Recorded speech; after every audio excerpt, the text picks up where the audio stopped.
बिस्मिल्लाहिर्रहमानिर्रहीम। आज सबसे पहले लॉगिन फॉर्म के बारे में पढ़ेंगे।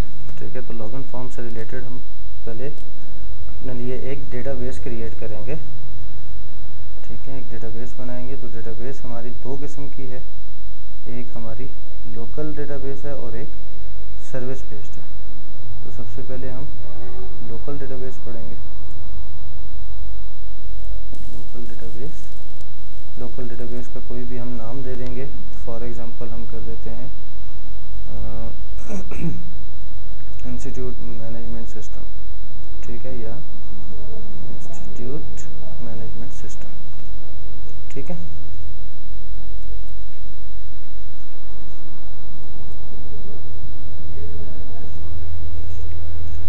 जैसे ही हमारी डेटाबेस ऐड हो जाएगी, ऐड होने के बाद ये हमें डेटा सोर्स कॉन्फ़िगरेशन विजिट देगी, इसको हम कैंसिल कर देंगे। उसके बाद जब हम अपनी डेटाबेस के ऊपर डबल क्लिक करेंगे तो ये हमें सर्वर एक्सप्लोरर में ले आएगी एक कनेक्शन के साथ। यहाँ पे हमारे पास टेबल्स हैं, टेबल्स पे हम राइट क्लिक करके एक नया टेबल बनाएंगे। तो सबसे पहले हमने लॉगिन का काम करना है। ठीक है, तो लॉगिन के काम के लिए मैं टेबल का नाम रख देता हूँ tbl_login। फिर इसके कॉलम फील्ड्स आ जाएंगी। कॉलम फील्ड्स में मैं पहली फील्ड दे देता हूँ यूज़र नेम और दूसरी फील्ड दे देते हैं एज पासवर्ड। ठीक है, दो फील्ड्स आ गई हैं हमारे पास। डेटा टाइप इनकी n-varchar, न्यूमेरिक, वेरिएबल, कैरेक्टर। ठीक है, लेंथ इनकी मैक्सिमम 100। प्राइमरी की हम यूज़र नेम को यस कर देंगे और उसका अलाउ नल नो हो जाएगा। इसका अलाउ नल भी हम ख़त्म कर देंगे कि पासवर्ड जो है वो नल ना हो, कम से कम कुछ ना कुछ मौजूद हो। ओके कर दिया तो हमारे पास ये एक टेबल बन जाएगा। इस टेबल में दो कॉलम्स होंगे हमारा, एक यूज़र नेम का और एक पासवर्ड का। ये जो स्मॉल एस इनके साथ लगाया है ये स्ट्रिंग को डिफाइन कर रहा है कि यहाँ पे जो वैल्यू आएगी वो स्ट्रिंग की वैल्यू होगी। उसके बाद हम शो डेटा टेबल करेंगे। तो यहाँ पे हम टेम्पररी कोई अपने यूज़र आईडी और पासवर्ड दे देते हैं। एक हम दे देते हैं एडमिन और एडमिन, उसके बाद यूज़र एंड यूज़र। हम दो टेम्पररी इसमें यूज़र नेम और पासवर्ड डाल देते हैं। इसको यहाँ से क्लोज करेंगे। अब हमने क्या करना है कि ये यूज़र नेम पासवर्ड कब पूछे कि जब प्रोजेक्ट हमारा स्टार्ट हो, सप्लाई स्क्रीन आए, तो सप्लाई स्क्रीन के बाद एक लॉगिन फॉर्म आए। ठीक है, तो उसके लिए मैं क्या करता हूँ, ऐड न्यू आइटम करता हूँ और यहाँ पे हम कर देते हैं लॉगिन फॉर्म। लॉगिन फॉर्म का मैं नाम रख देता हूँ FRM लॉगिन। ठीक है जी, FRM लॉगिन कर दिया। इसको हम ऐड कर देंगे। तो ये हमारे पास लॉगिन फॉर्म आ गया कि यूज़र आईडी ये यहाँ पे दे और पासवर्ड यहाँ पे दे, उसके बाद ओके करे। और सबसे पहले मैं फॉर्म की प्रॉपर्टी में जाता हूँ। इस फॉर्म की मैं दो सेटिंग्स करूँगा। एक तो इसको दूंगा लॉगिन फॉर्म और सेंटर पेरेंट की जगह मैं इसको दूंगा कि आपने सेंटर स्क्रीन में रहना है। ठीक है, उसके बाद पासवर्ड की प्रॉपर्टी में हम जाएंगे। तो यहाँ पे एक प्रॉपर्टी होगी पासवर्ड कैरेक्टर की जो स्टैटिक होगा, कि मीन्स इसके अंदर जो भी टेक्स्ट लिखा जाए वो स्टैटिक में कन्वर्ट हो जाए। और दूसरी इसकी प्रॉपर्टी होती है कि यूज़ सिस्टम पासवर्ड कैरेक्टर। तो मैं इसको देता हूँ सिस्टम पासवर्ड कैरेक्टर 2। जो मेरे पास ऑपरेटिंग सिस्टम है उसके अंदर जो भी पासवर्ड के लिए कैरेक्टर इस्तेमाल हो रहा है वो इसमें आ जाएगा। ठीक है, उसके बाद हम सोल्यूशन एक्सप्लोरर में इसकी स्टार्टअप की सेटिंग करेंगे कि जब फॉर्म हमारा स्टार्ट हो तो सबसे पहले क्या है, सप्लाई स्क्रीन है। सप्लाई स्क्रीन के बाद कौन से फॉर्म पे ये स्विच हो जाए, FRM लॉगिन के ऊपर। FRM लॉगिन के ऊपर ये स्विच हो जाए। इसको हम सेव कर देंगे और क्लोज। अब जब भी हम अपनी एप्लीकेशन को एग्जीक्यूट करेंगे तो सबसे पहले हमारा सप्लाई स्क्रीन का फॉर्म आएगा और उसके बाद हमारे पास लॉगिन फॉर्म आ जाएगा। अभी हमने इस पर कोई भी कोड नहीं किया, तो इसके ओके के पीछे भी क्लोज का कोड है और कैंसिल के पीछे भी क्लोज का कोड है। ये बाय डिफ़ॉल्ट होता है। व्यू कोड में हम जाएंगे तो ये देखें ओके के बटन के पीछे भी क्लोज है और कैंसिल के बटन के पीछे भी क्लोज है। फिर मैं क्या करता हूँ, इनकी जो नेम है बाय डिफ़ॉल्ट वो ओके का नेम है, तो मैं इसको कर देता हूँ BTTN ओके, ताकि हमें जो प्रीफिक्स हैं वो लगा के इसको प्रॉपर स्टैंडर्ड के ऊपर आ जाए। BTTN cancel. उसके बाद जो टेक्स्ट बॉक्स है, टेक्स्ट बॉक्स का नेम होगा, फिर आगे लिखा होगा यूज़र नेम टेक्स्ट बॉक्स होगा। तो मैं इसको टेक्स्ट बॉक्स को काट के शुरू में TXT यूज़र नेम कर देता हूँ और TXT पासवर्ड कर देता हूँ। दोनों की नेम की प्रॉपर्टी में TXT user name and TXT password, ये दो चीज़ें हमने दी।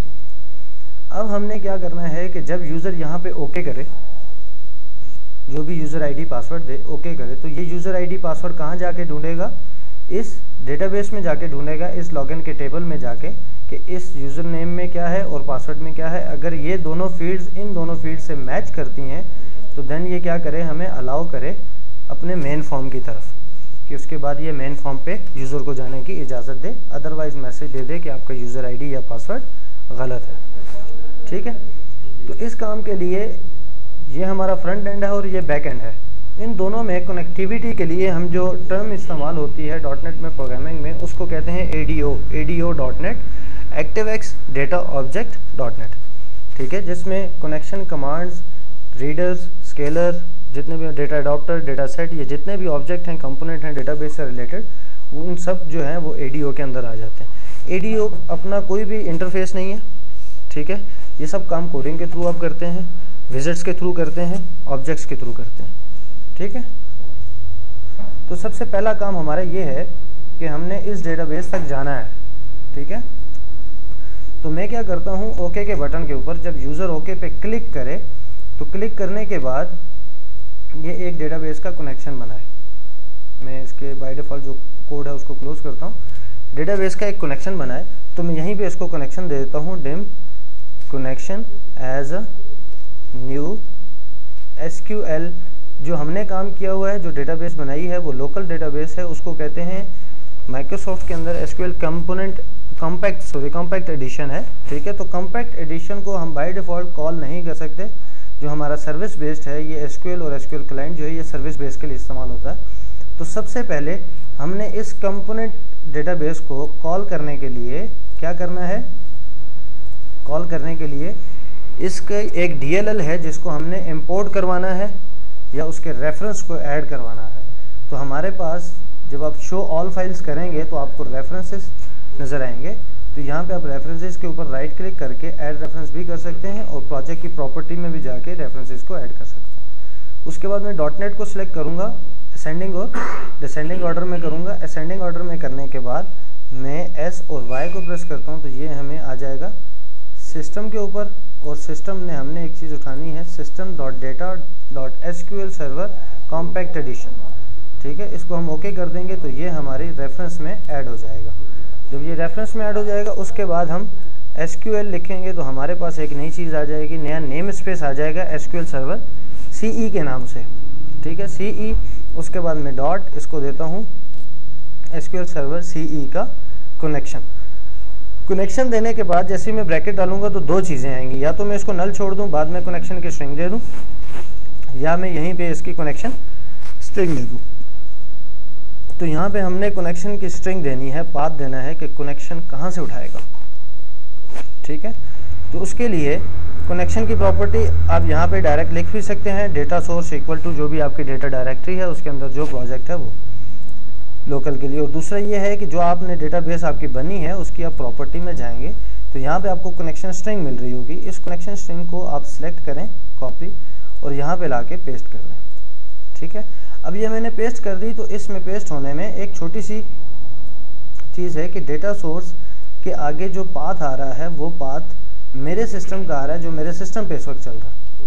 तो ये पाथ में भी कि आपके सिस्टम में ना हो। ठीक है, यहाँ हम इसको ये कहते हैं कि जहाँ से मेरी एप्लीकेशन एग्जीक्यूट हो रही हो वहीं से ये पाथ को ले, वहीं से ये पाथ को कॉल करे और वहीं से डेटाबेस को उठाए, और डेटाबेस उसी के बिन के अंदर या डिबग के अंदर जहाँ से भी आपकी एग्जी जो है, एग्जी फाइल इस प्रोजेक्ट की एग्जीक्यूट कर रही है, वहाँ पे ये चीज़ आ जाए। ठीक है, तो उसके लिए बैकस्लैश को छोड़ के, एक बैकस्लैश को जो लास्ट में है इसको छोड़ के, इसके बाद बाकी जितना भी है डेटा सोर्स से पहले तक, इस सब को मैं ख़त्म करके यहाँ पे दे दूँगा 2 पाई साइन। ठीक है, और इनके अंदर मैं लिख दूँगा डेटा डायरेक्टरी, जो भी हमारी डेटा डायरेक्टरी है। तो डेटा डायरेक्टरी हमारी वो होती है जहाँ से हमारा प्रोजेक्ट एग्जीक्यूट हो रहा होता है, मींस डिबग जो है ये हमारी डेटा डायरेक्टरी। ठीक है, जो हमने डेटाबेस बनाई है वो डेटाबेस इसमें ये कॉपी कर चुका है, इंस्टीट्यूट मैनेजमेंट सिस्टम। ठीक है जी, तो ये हमारी डेटा डायरेक्टरी है। जब भी हमारा सॉफ्टवेयर एग्जीक्यूट होगा और आप ओके का काम करेंगे, ओके पे जो कनेक्शन क्रिएट होगा वो कनेक्शन इसको बताएगा कि डेटा जो सोर्स है वो आपने डेटा डायरेक्टरी के अंदर इस नेम की फाइल पड़ी है उसको आपने उठाना है, कनेक्शन उसके साथ आपने इस्टेब्लिश करना है, पहली चीज़। दूसरी चीज़ हमें चाहिए होती है dim cmd command as a new SQL CE dot command SQL command. ठीक है जी, दो चीज़ें हमने ले ली, एक कनेक्शन और एक कमांड। कमांड में हम कमांड का टेक्स्ट देंगे कि कमांड का टेक्स्ट क्या है। ठीक है, तो यहीं पे ब्रैकेट में मैं उसको दे सकता हूँ command text as a string. क्या कमांड टेक्स्ट है? Command text as a string और प्लस कनेक्शन, दोनों चीज़ें मैं उसको पास कर सकता हूँ। तो यहाँ पे हम क्यूरी देंगे कि हमारा डेटा कहाँ से उठाए, हमारा डेटा ये कहाँ से उठाए। तो उसके लिए आप खुद से क्यूरी लिख भी सकते हैं और क्यूरी बना भी सकते हैं। मैं टेबल के ऊपर राइट क्लिक करता हूँ और इसको देता हूँ न्यू क्यूरी। तो ये हमारे पास जितने भी टेबल्स बने होंगे डेटाबेस के अंदर उनकी लिस्ट आ जाएगी। यहाँ से मैं इसको ऐड करूँगा, ऐड करने के बाद क्लोज। जितने टेबल हमें चाहिए होंगे वो ले लेंगे। अब इस टेबल के अंदर दो फील्ड्स हैं, टेबल के अंदर दो फील्ड्स हैं, तो मैं यहाँ पे इसको देता हूँ select static from table login. फिर आगे हम इसको दे सकते हैं कि वेयर किस चीज़ के हवाले से, कि क्राइटेरिया क्या हो, कंडीशन क्या हो, यूज़र आईडी। इसके आउटपुट को मैं ख़त्म कर देता हूँ और आगे फ़िल्टर कि किस चीज़ से ये चाहिए आपको, तो मैं यहाँ पे क्वेश्चन मार्क दे देता हूँ। उसके बाद पासवर्ड का आउटपुट हमें नहीं चाहिए और मैं यहाँ पे इसके फिल्टर्स में क्वेश्चन मार्क दे देता हूँ। ठीक है, तो इसने हमें एक क्यूरी जनरेट करके दे दी कि select static from table login where S user name equal to जो भी पैरामीटर है एंड पासवर्ड इक्वल टू जो भी पैरामीटर है। दूसरा पैरामीटर, पहले पैरामीटर की वैल्यू कि यूज़र नेम की वैल्यू कहाँ से आएगी और पासवर्ड की वैल्यू कहाँ से आएगी यहाँ पे। तो मैं इसको सिंगल लाइन में करता हूँ, डिलीट स्पेस, इसके दरम्यान में जितना भी स्पेस है वो मैं ख़त्म करके इसको सिंगल लाइन में लेके आता हूँ। ठीक है, सिंगल स्पेस देता रहता हूँ, सिंगल लाइन में इसको कन्वर्ट करके। ठीक है, ये सिंगल लाइन में आ गई। अब मैं यहाँ से इस क्यूरी को कॉपी कर लेता हूँ। इसी क्यूरी को आप एज इट इज़ लिख भी सकते हैं, टाइप करना चाहें तो आप टाइप भी कर सकते हैं। अब मैं यहाँ पे डबल कोड दे के यहाँ पे क्या है, command text as a string. कौन सी कमांड है? ये कमांड है जो मैं वहाँ से उठा के लेके आया हूँ, ये कमांड मैंने यहाँ पे पेस्ट कर दी। ठीक है, इसको मैं व्यू से जाके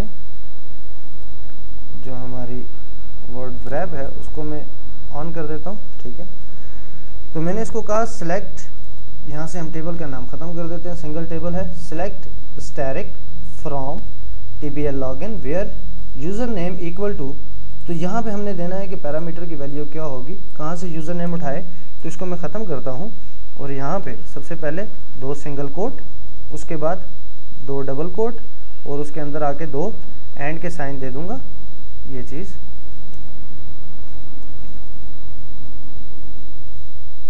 एंड, और इसके अंदर आके मैं इसको देता हूँ me.txt। जो यूज़र नेम है उसके टेक्स्ट में जो चीज़ पड़ी है वो उठा के कहाँ से मैच करवानी है, यूज़र नेम से। दूसरी चीज़ है पासवर्ड, तो पासवर्ड के लिए भी मैं वही काम करता हूँ, सिंगल कोट डबल कोट दो and sign and me.txt password.text। पहली चीज़ कहाँ से उठानी है, यूज़र नेम, जो यूज़र नेम का टेक्स्ट बॉक्स है उसके टेक्स्ट में से। एंड पासवर्ड कहाँ से उठाना है, जो पासवर्ड का टेक्स्ट बॉक्स है वहाँ से। और ये कमांड किस कनेक्शन को फॉलो करेगी उसके लिए मैं कामा देता हूँ। कामा देने के बाद इसको देता हूँ CONN, जो कनेक्शन हमने बनाया है वो। ठीक है, एक कनेक्शन बनाया जो एक पाथ क्रिएट करेगा फ्रंट एंड और बैक एंड के दरम्यान में। मतलब आपकी .NET में VB.NET की जो एप्लीकेशन है उसमें और बैकएंड में जो आपने SQL पे काम किया है उन दोनों में जो ब्रिज का काम करेगी वो क्या करेगा, कनेक्शन जो है वो ब्रिज बनाएगा। ठीक है, रास्ता बताएगा कि यहाँ से यहाँ तक जाना है। फिर उसके बाद हमने कमांड ली, कमांड में हमने ये बताना है कि वहाँ से लेके क्या आना है, लेके क्या जाना है। तो हमने उसको बता दिया कि आप जो टेबल है लॉगिन का, उस टेबल में से जाके आपने यूज़र ID और पासवर्ड के अगेंस्ट स्टैटिक का मतलब है जितना भी डेटा है, जितने भी फील्ड्स हैं वो सब उठा के लेके आनी है। अगर के यूज़र ID और पासवर्ड के अगेंस्ट कुछ मिलता है तो वो सब का सब उठा के लेके आना है। और इस कमांड को मैंने बताया है कि आपने इस कनेक्शन के रास्ते से जाना है। कौन से कनेक्शन के रास्ते से, इस कनेक्शन के रास्ते से। कि जब इस कमांड के मैं स्पेस दूंगा तो ये बताएगा, पहली चीज़ है command text as a string. कि कमांड टेक्स्ट में स्ट्रिंग वैल्यू क्या होगी, वो हमने दे दी सिलेक्ट से लेके यहाँ तक। फिर उसके बाद connection as a SQL compact edition का जो कनेक्शन है वो देना है, तो वो कनेक्शन हमारे पास यहाँ पड़ा है, यहाँ से मैंने दे दिया कि इस कमांड को मैंने बता दिया आपने ये काम करना है, ठीक है, और इस रास्ते से जाना है, इस रास्ते को इख्तियार करते हुए ये काम करना है, ठीक है जी। ये काम हमने करवा लिया। अब उसके बाद हम क्या करेंगे, अपने इस कनेक्शन को ओपन करवाएंगे, इस कनेक्शन को ओपन करवाएंगे। तो मैं दे देता हूँ connection dot open, connection open हो जाए, ठीक है जी। उसके बाद हम एक और वेरिएबल लेते हैं dim rd मीन्स रीडर, जो भी वैल्यू रीड होगी वो रीडर के थ्रू रीड होगी, as SQL compact edition dot data reader equal to, कहाँ से रीड करे, जो हमारी कमांड है उससे एग्जीक्यूट करे रीडर को, एग्जीक्यूट रीडर, कि मैंने कहा कमांड जो है वो एग्जीक्यूट रीडर को चलाए और किसको दे दे, रीडर को दे दे, ठीक है, क्या करे, रीडर को दे दे। पहले कनेक्शन ओपन हो जाएगा, कनेक्शन ओपन होने के बाद वो वहाँ से एग्जीक्यूट रीडर जो है ये बेसिकली हमारे पास दो किस्म की क्यूरीज होती हैं, एक नॉन क्यूरी होती है और एक क्यूरी होती है। एक क्यूरी ऐसी होती है जो आप डेटाबेस में जब कॉल करेंगे तो वो कुछ ना कुछ रिटर्न ज़रूर करेगी, चाहे नल रिटर्न करे या कोई वैल्यू रिटर्न करे, ठीक है। तो सिलेक्ट की एक क्यूरी है, ये ऐसी क्यूरी है कि जो आपको हर हाल में कुछ ना कुछ आंसर ज़रूर देगी, आंसर ज़रूर देगी कि मुझे डेटा मिला है या नहीं मिला, ठीक है। और एक होती है नॉन क्यूरी, आपकी इंसर्ट, अपडेट और डिलीट, ये ऐसी क्यूरीज हैं, इनको नॉन क्यूरीज कहते हैं। ऐसी नॉन क्यूरीज हैं जिनसे आप कोई भी एक्शन परफॉर्म करवाएं, डेटाबेस में वैल्यू इंसर्ट करवाएं या अपडेट करवाएं या डिलीट करवाएं, तो ये डिलीट करेंगी या नहीं करेंगी, अपडेट होगा या नहीं होगा, इंसर्ट हो या ना हो, ये आपको रिटर्न में कोई भी आंसर नहीं देती, ये अपना काम करके एग्जीक्यूट होके ख़त्म हो जाएगी। तो ये तीन किस्म की क्यूरीज जो हैं इनको नॉन क्यूरी कहते हैं, इंसर्ट, अपडेट और डिलीट जो है ये नॉन क्यूरी में शुमार होती हैं। और जो सिलेक्ट की कमांड है इसके लिए आपको एग्जीक्यूट रीडर या स्केलर की ज़रूरत पड़ती है, ठीक है, कि ये डेटाबेस से आपको नल वैल्यू या कोई भी वैल्यू रिटर्न करेगी। इसके एग्जांपल ऐसे है कि आप किसी के लिए एक पैगाम भेजते हैं, किसी के लिए एक पैगाम भेजते हैं कि यार आप उस रास्ते पे जा रहे हो तो जाते हुए फलां को मेरा पैगाम दे देना, उसके बाद आप अपने काम को निकल जाना। अब वो गया, उसने पैगाम दिया या नहीं दिया, वहाँ से वो चला गया, आपको नहीं पता। इंसर्ट, अपडेट और डिलीट यही काम करती हैं कि डेटाबेस में जाती हैं, जो आपने उसको इंस्ट्रक्शन दी होती हैं उसके मुताबिक वो काम कर देती हैं, लेकिन रिटर्न में नहीं बताती, ठीक है। एक के लिए ये है कंडीशन, एग्जांपल ये है कि आप किसी को 10 रुपये देते हैं या कुछ पैसे देते हैं कि शॉप से जाके ये चीज़ लेके आओ, शॉप से जाके ये चीज़ लेके आओ। वो जाएगा, या तो उसे चीज़ मिलेगी तो वो चीज़ लेके आएगा, नहीं मिलेगी तो खाली हाथ आएगा, लेकिन आपको रिटर्न में बताएगा ज़रूर मिली या नहीं मिली। तो ये काम सिलेक्ट का है कि जाओ डेटाबेस में से इस यूज़र नेम और पासवर्ड के अगेंस्ट डेटा लेके आओ, वो मिलेगा तो तब भी आएगी वापस, नहीं मिलेगी तो तब भी आएगी। तो उसके लिए हम एग्जीक्यूट रीडर का काम करते हैं। अब समझ आ गई, ठीक है। अच्छा जी, अब यहाँ पे हम ये चेक करेंगे इफ़ rd डॉट रीड, अगर रीडर कुछ भी रीड करता है उसको वैल्यू मिल जाती है, तो देन ये क्या करे कि हमने थ्रेडिंग का एक कॉन्सेप्ट पढ़ा था, ठीक है। देन ये क्या करे, मेन फॉर्म को कॉल करके नया थ्रेड बना के मेन फॉर्म को ओपन कर दे और अपने आप को क्लोज कर दे। किस शर्त पे कि अगर वो यूज़र आईडी पासवर्ड ठीक हो, डेटाबेस में से जाके चेक करे, वो ठीक है तो क्या कर दे।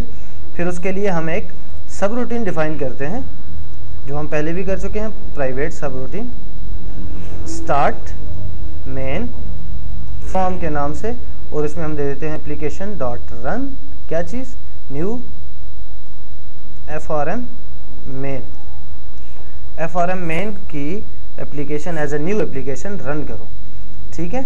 और फिर उसके बाद हम एक इसके अंदर एक थ्रेड ले लेते हैं, dim thr as a new threading dot thread, thread को चलाना है एड्रेस ऑफ किसके बिहाफ पे, स्टार्ट, अभी जो हमने स्टार्ट मेन फॉर्म की सब रूटीन बनाई है उसके बिहाफ पे एक नया थ्रेड बनाना है।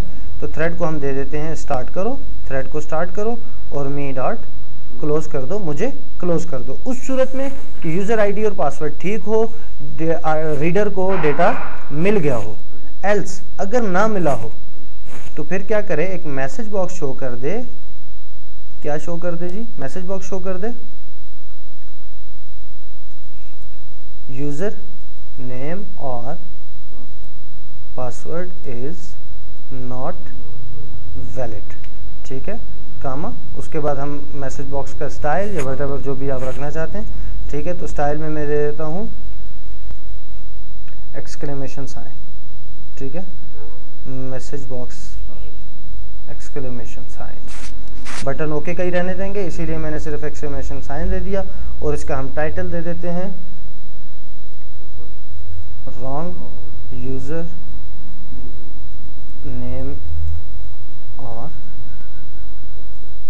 पासवर्ड, ठीक है, या रॉन्ग इन्फो, ठीक है, या इनवैलिड एंट्री, क्लोज, ये काम। और मैसेज बॉक्स शो होने के बाद क्या करे, मी डॉट txt जो यूज़र नेम है डॉट उस पर फोकस चला जाए, ठीक है, ये काम हमने किया। कनेक्शन कमांड, उसके बाद कनेक्शन को ओपन करो, रीडर को एग्जीक्यूट करो, अगर वो वैल्यू रीड कर ले तो क्या करो, मेन फॉर्म को स्टार्ट कर दो और मुझे क्लोज कर दो। एल्स अगर ना रीड कर सके तो एक मैसेज बॉक्स आ जाए कि आपका यूज़र आईडी या पासवर्ड रॉन्ग है और फोकस कहाँ चला जाए, यूज़र नेम पे चला जाए। और ये काम करने के बाद, सारे काम करने के बाद वो क्या कर दे, जो हमारा कनेक्शन है डॉट उसको क्लोज कर दे, कनेक्शन को क्लोज कर दे। तो ये वाला काम जो हमने अभी किया है ये बगैर एक्सेप्शन हैंडलिंग के किया है कि इस दौरान अगर एरर आ जाएगा तो क्या होगा, ठीक है। तो उस एरर में एक बग क्रिएट होगा और यूज़र के लिए एक प्रॉब्लम होगी, एप्लीकेशन शट डाउन होगी। तो इससे नेक्स्ट स्टेप जो है हम क्या करते हैं, इसको एक एरर हैंडलिंग के साथ, ट्राई कैच के साथ पढ़ते हैं। तो यहाँ पे मैं देता हूँ ऐड और एडमिन, पासवर्ड ठीक दे दिया, यूज़र नेम गलत दे दिया, ठीक है, ओके किया तो उसने कहा यूज़र नेम और पासवर्ड इज़ नॉट वैलिड। तो ये इसने क्या किया, इसको हम ज़रा देखते हैं। इसने सबसे पहले कनेक्शन ओपन किया, सबसे पहले क्या किया, कनेक्शन को ओपन किया, ठीक है। उसके बाद रीडर के अंदर कमांड को एग्जीक्यूट किया। कौन सी कमांड को एग्जीक्यूट किया, select static from table where user name equal to this and password equal to this, इन दोनों के अगेंस्ट इस कमांड को एग्जीक्यूट किया। कौन सी कमांड को, इस कमांड को, और इस कनेक्शन को फॉलो करते हुए कमांड को एग्जीक्यूट किया। फिर रीडर में हमने ये देखा कि उसको डेटा मिला या नहीं मिला। अगर नहीं मिला तो मैसेज बॉक्स आ जाए, अगर मिल जाए तो क्या करे, यहाँ चला जाए। और मैसेज बॉक्स शो करने के बाद कनेक्शन जो हमने यहाँ पे ओपन किया था उसको क्लोज कर दिया। अब यहाँ पे मैं देता हूँ एडमिन कंप्लीट कर दिया और यहाँ पे भी एडमिन हमने दे दिया, ओके किया। तो अब उसने क्या किया, मेन फॉर्म पे चला गया कि डेटाबेस में गया, जाके चेक किया यूज़र आईडी और पासवर्ड ये है, हाँ जी ये मौजूद है, इसके अगेंस्ट डेटा मिल रहा है, हाँ जी मिल रहा है। स्टैटिक मीन्स स्टैटिक में यूज़र नेम भी आएगा, पासवर्ड भी आएगा, जितने भी कॉलम्स होंगे 10 12 14 जितने कॉलम्स होंगे वो सब के सब रिटर्न करो, स्टैटिक का मतलब ये, ठीक है। तो उसने क्या किया, हमें मेन फॉर्म को ओपन कर दिया। अगर फॉर एग्जांपल इस दौरान में कहीं एरर आ जाता है तो फिर क्या होगा, एरर के लिए मैं क्या करता हूँ, कनेक्शन को ओपन नहीं करता, कनेक्शन को ओपन नहीं करता और कमांड को कनेक्शन नहीं देता। यहाँ पे मैं इसको बंद करके क्लोज कर देता हूँ। अभी हमने कमांड तो लिख ली लेकिन कमांड को रास्ता नहीं बताया कि उसने किस रास्ते पे जाना है। कमांड हमने लिख ली लेकिन कमांड को कोई रास्ता नहीं बताया कि आपने किस रास्ते पे जाना है। अब जब हम एग्जीक्यूट करेंगे तो कमांड को तो रास्ता ही नहीं पता और कनेक्शन भी हमने बंद किया हुआ है। तो मैं यहाँ पे देता हूँ एडमिन, एडमिन, ओके। तो आपकी एप्लीकेशन थोड़ी देर के लिए स्टक हो जाएगी, फिर उसके बाद आपको बताएगी कि एग्जीक्यूट रीडर जो है उसमें connection property has not been initialized, कि उसको कनेक्शन प्रॉपर्टी नहीं मिली। कि आपने किसी को ये कह दिया कि फॉर एग्जांपल एक फैक्ट्री है और एक उसकी रॉ मटेरियल का एक गोदाम है, ठीक है। गोदाम से फैक्ट्री तक आपने कोई चीज़ लानी है और बीच में रास्ता ही नहीं है, बीच में रास्ता ही नहीं है, तो आपका वो माल कैसे ट्रेवल करेगा, ठीक है। आप ट्रक को भेज देते हो गोदाम से जाके माल लाना है, और आपकी फैक्ट्री और गोदाम के दरमियान में बीच में जो रास्ता है वो रास्ता है ही नहीं है, या जो ब्रिज है या ब्रिज टूटा हुआ है, तो वो कैसे जाएगा, ठीक है। तो इसलिए आपको कमांड को ट्रैवल करवाने के लिए कनेक्शन होना ज़रूरी है। अब यहाँ पे मैंने क्या किया, कनेक्शन उसको ख़त्म कर दिया, तो उसने मुझे बता दिया कमांड को एग्जीक्यूट तो करवा रहे हो, ऑर्डर तो दे रहे हो, लेकिन वो कहाँ से एग्जीक्यूट हो, किस रास्ते से एग्जीक्यूट हो, वो रास्ता आप नहीं बता रहे, जब वो रास्ता उसको इनिशियलाइज नहीं हुआ। तो अब ये हमारे पास एरर आ गया। तो जब हम डेवलपमेंट मोड में होंगे तो ये एरर इस तरह आएगा कि हमें ये अपने कोड पे स्विच कर देगा, लेकिन जब यूज़र इसको चला रहा होगा, ठीक है, जब यूज़र इसको एक्जी से चला रहा होगा तो उसके लिए जो क्रिएट होगा वो एक बग क्रिएट होगा, ठीक है। फॉर एग्जांपल यूज़र ने दे दिया ऐड एंटर, तो इस तरह का एक लॉगिन फॉर्म का बग आएगा, ठीक है। तो ये बग आ गया, तो बग में अगर उसने कंटिन्यू किया तो फिर तो हमारी एप्लीकेशन स्टेबल रहेगी, अगर उसने क्विट कर दिया तो एप्लीकेशन शट डाउन हो जाएगी, ठीक है। तो अब हमने इस बग को कंट्रोल करना है, क्या है कि ये काम कैसे किया जा सके, ठीक है। तो उसके लिए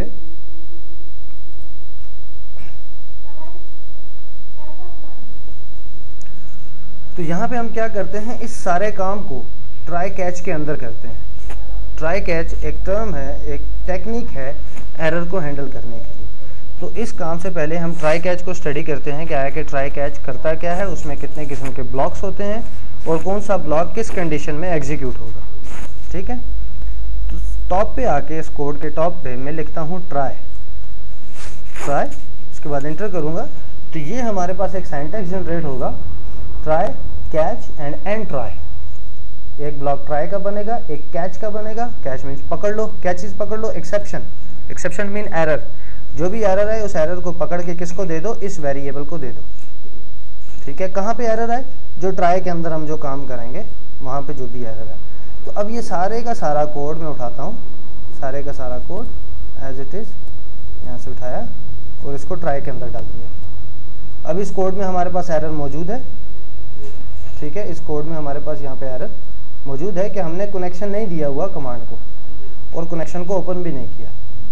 अब हम एक्सेप्शन में जाते हैं और एक्सेप्शन में लिखते हैं मैसेज बॉक्स में शो कर दो EX एक्सेप्शन डॉट, उसके अंदर जो भी मैसेज है, एक्सेप्शन के अंदर जो भी मैसेज है वो मैं मैसेज के तौर पे शो कर दो। तो ट्राई कैच क्या करेगा, ट्राई के ब्लॉक में अगर कोई एरर होगा, फॉर एग्जांपल यहाँ पे एरर था या यहाँ पे एरर था, तो उसके बाद ये वाली लाइंस एग्जीक्यूट नहीं होंगी, ये वाली लाइन एग्जीक्यूट नहीं होंगी, ये डायरेक्ट जंप करके कहाँ आ जाएगा, कैश में आ जाएगा। कहाँ आ जाएगा, कैश में आ जाएगा। ओके करते हैं इसको, देखते हैं अब हमारी एप्लीकेशन की सिचुएशन क्या है। हमने दे दिया ऐड और डी। ओके, तो पहले क्या कर रहा था, हमें कोड में लेके जा रहा था, एक बग दे रहा था, तो अब उसने जो प्रॉपर एरर है वो मैसेज बॉक्स पे शो कर दिया कि एग्जीक्यूट रीडर को कनेक्शन प्रॉपर्टी नहीं मिली, एग्जीक्यूट रीडर को कनेक्शन प्रॉपर्टी नहीं मिली। अब यही चीज़ हम अपनी बिन में से जाके, डिबग में से जाके एग्जीक्यूट करते हैं, क्या आया कि यूज़र के सामने क्या सिचुएशन होगी जब हम इसको यहाँ से एग्जीक्यूट करेंगे ADNASDF, ठीक है। तो वही error same as it is. तो अब इसको आप ओके भी करेंगे या इसको क्लोज भी करेंगे तो आपकी एप्लीकेशन जो है वो स्टैंड अलोन रहेगी, एप्लीकेशन बंद नहीं होगी, ठीक है। तो ये काम हमने कर लिया ट्राई कैच में। अब ट्राई कैच के अंदर एक चीज़ और है, मैं यहाँ पे कनेक्शन को ओपन कर देता हूँ, ठीक है, कनेक्शन को ओपन कर देते हैं। अब एग्जीक्यूट करते हैं, तो हमने एक चीज़ लिखी थी कनेक्शन क्लोज की पहली दफ़ा, ठीक है, कनेक्शन क्लोज की। अब कनेक्शन तो हमने ओपन कर लिया यहाँ पे, तो कनेक्शन क्लोज की कमांड तो तब चलेगी ना जब इनके दरमियान में कोई एरर नहीं होगा। कनेक्शन क्लोज तो तब होगा कि जब इन दोनों के यहाँ से लेके ट्राई कैच से यहाँ से लेके यहाँ तक किसी किस्म का कोई एरर ना हो।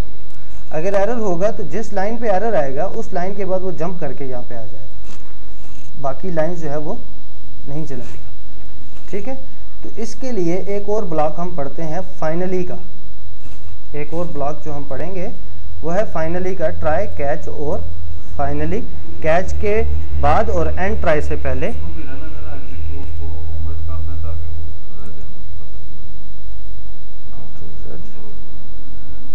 ये चीज़ इसको हम कमिट कर देते हैं, ठीक है। और यहाँ पे कैच के बाद और एंड ट्राई से पहले आप लिखेंगे फाइनली, और फाइनली में आप उसको दे देंगे जो भी आपका कनेक्शन है, जो भी आपका कनेक्शन है, इस कनेक्शन को और कमांड को आप ट्राई के कॉलम के पहले लिखेंगे, ट्राई से बाहर लिखेंगे कि इसका स्कोप जो है वो ट्राई में भी हो, कैच में भी हो और फाइनली में भी हो। अगर आप ट्राई के अंदर कोई वेरिएबल डिक्लेयर करते हैं तो उसका स्कोप सिर्फ ट्राई के अंदर का होगा, बाहर का नहीं होगा, ठीक है। तो यहाँ पे हम इसको देते हैं फाइनली क्या करे, जो हमारा कनेक्शन है उसको क्लोज कर दे, चाहे एरर हो या ना हो। फाइनली का ब्लॉक ऐसा ब्लॉक है कि ट्राई में एरर हो या ना हो तो ये हर हाल में एग्जीक्यूट होगा। फाइनली हर हाल में एग्जीक्यूट होगा, चाहे ट्राई में एरर है या नहीं है, ठीक है। लेकिन कैच का ब्लॉक उस वक्त एग्जीक्यूट होगा जब उसको ट्राई के ब्लॉक में कोई एरर मिलेगा, ठीक हो गया। अब हम अपनी कमांड को दुरुस्त कर लेते हैं यहाँ से, ठीक है। इसको रेयर हालत में ले आते हैं और यही काम हमने ट्राई कैच के अंदर कर लिया, ठीक है। पहले हमने कनेक्शन को बनाया, फिर कमांड को बनाया, कनेक्शन को ओपन किया, एग्जीक्यूट रीडर किया, बाकी काम एज इट इज, और कनेक्शन जो क्लोज था वो यहाँ पे नहीं किया, हमने यहाँ पे कर दिया, ठीक हो गया। यही काम हमने ट्राई कैच में कर लिया। अगर एरर नहीं होगा तो ये आपका कैच का जो ब्लॉक है वो एग्जीक्यूट नहीं होगा, तो ये डायरेक्ट फाइनली पे जाके आपका जो काम है वो हो जाएगा।